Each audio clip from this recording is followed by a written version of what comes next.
Hi friends, welcome to Chennai food. ரொம்பவே வித்தியாசமான முறையில் பாலே பயன்படுத்தாமல் ரொம்பவே டேஸ்டான மில்க் ஸ்வீட் எப்படி செய்கிறதுன்னு பார்க்க போகிறோம். வாங்க பார்க்கலாம். அடுப்பு ஆன் பண்ணிவிட்டு அடுப்பில் பேன் வச்சுக்கோங்க. நான் அரை கப்பு அளவுக்கு சர்க்கரை எடுத்திருக்கேன். இதில் சேர்த்துடலாம். எல்லாமே ஒரே கப்பில் மெஷர் பண்ணிக்கோங்க. அப்போ தான் இந்த ஸ்வீட் ரெசிபி நல்லாவே டேஸ்ட்டாக இருக்கும். அரை கப் சர்க்கரைக்கு அரை கப் அளவுக்கு தண்ணி சேர்த்துக்கலாம். சர்க்கரை நல்லா கரையணும். கரைஞ்சிட்டு கம்பி பதம் வரணும். அது வரைக்கும் கலந்து விட்டுகிட்டே இருங்க. சேர்த்து விட்ட சர்க்கரையெல்லாம் நல்லா கரைஞ்சிடுச்சிங்க. நல்லா கரைஞ்சி பாருங்கள். இப்போ கம்பி பதம் வந்திருக்கும். நான் உங்களுக்கு செஞ்சு காட்டுறேன். இந்த மாதிரி எடுத்துட்டு 2 விரலுக்கு இடையில வச்சிங்கன்னா கம்பி மாதிரி வந்து உடையுது பாருங்கள். நூலழை மாதிரி வரும். நூலழை மாதிரி வந்துட்டு உடையும். அந்த ஸ்டேஜ் வந்தால் போகிறோங்க நமக்கு. இப்போ நாம் ஏலக்காய் பொடி சேர்த்துடலாம். நான் 1/4 ஸ்பூன் அளவுக்கு ஏலக்காய் பொடி சேர்த்து விட்டுருக்கேன். நல்லா கலந்து விட்டுக்கோங்க. நீங்கள் எந்த கப்பில் சர்க்கரை எடுக்கிறீங்களோ அதே கப்பில் மில்க் பவுடர் எடுத்துக்கோங்க.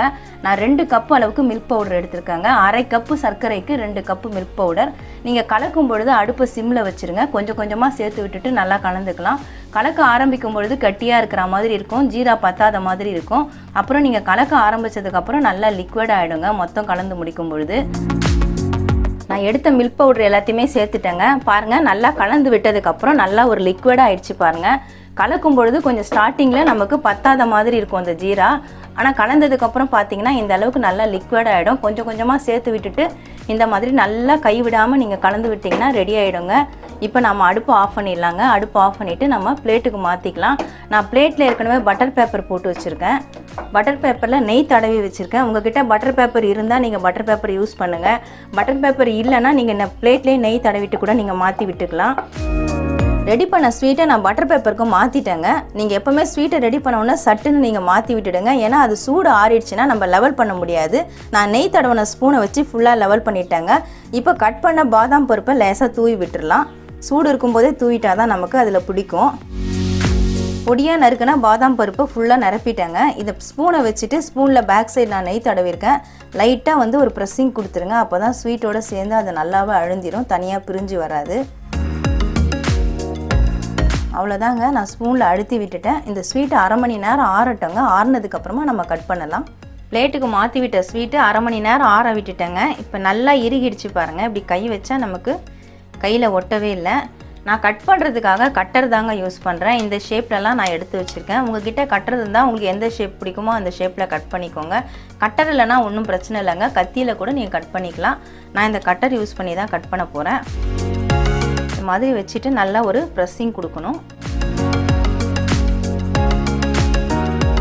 பாருங்கள், கட் ஆகிடுச்சு.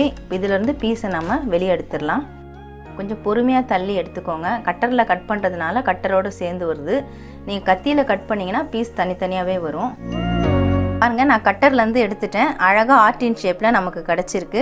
உங்களுக்கு எந்த ஷேப் வேணாலும் கட் பண்ணிக்கலாங்க. இதே மாதிரி நான் எல்லா பீஸையும் கட் பண்ணி எடுத்துக்க போகிறேன். அவ்வளவுதாங்க. வீட்டில் இருக்கக்கூடிய மில்க் பவுடரை வச்சு நல்ல டேஸ்ட்டான நம்ம பாலே யூஸ் பண்ணாமல் மில்க் ஸ்வீட் செஞ்சுட்டோங்க. ரொம்ப டேஸ்ட்டாக இருக்கும் இது குழந்தைங்களுக்கு ஈவினிங் ஸ்நாக்ஸாக செஞ்சு வச்சுட்டு டெய்லி 2 பீஸ் 3 பீஸ் அவங்களுக்கு சாப்பிட கொடுக்கலாம். ரொம்பவே ஹெல்த்தியானதுங்க. நம்ம மில்க் பவுடர் சர்க்கரை தான் யூஸ் பண்ணியிருக்கிறோம். அதனால் ரொம்பவே ஹெல்த்தியாக இருக்கும். ரொம்பவே டேஸ்ட்டாக இருக்கும். கண்டிப்பாக ட்ரை பண்ணி பாருங்கள். பாலே பயன்படுத்தாமல் மில்க் ஸ்வீட் எப்படி செய்கிறதுன்னு வீடியோவில் பார்த்துருப்பீங்க. ரொம்பவே டேஸ்ட்டாக இருக்குங்க. ரொம்ப ஈஸியாக செய்யலாம். கண்டிப்பாக ட்ரை பண்ணி பாருங்கள். உங்களுக்கு இந்த வீடியோ பிடிச்சிருந்தா லைக் பண்ணுங்கள், ஷேர் பண்ணுங்கள், சப்ஸ்கிரைப் பண்ணுங்கள். சப்ஸ்கிரைப் பண்ணவங்க மறக்காமல் பெல் பட்டனை கிளிக் பண்ணுங்கள். இந்த வீடியோவில் ஏதாவது டவுட்ஸ் இருந்தால் கமெண்ட்ஸில் கேளுங்க. நமக்கு இன்னும் 2 சேனல் இருக்குங்க. அந்த சேனலுக்கான லிங்க் நான் டிஸ்கிரிப்ஷனில் கொடுத்துருக்கேன். நீங்கள் லிங்க்கை கிளிக் பண்ணி சேனலை ஓப்பன் பண்ணி பாருங்கள். உங்களுக்கு அந்த சேனல் பிடிச்சிருந்தா சப்ஸ்கிரைப் பண்ணிக்கோங்க. நன்றி, வணக்கம்.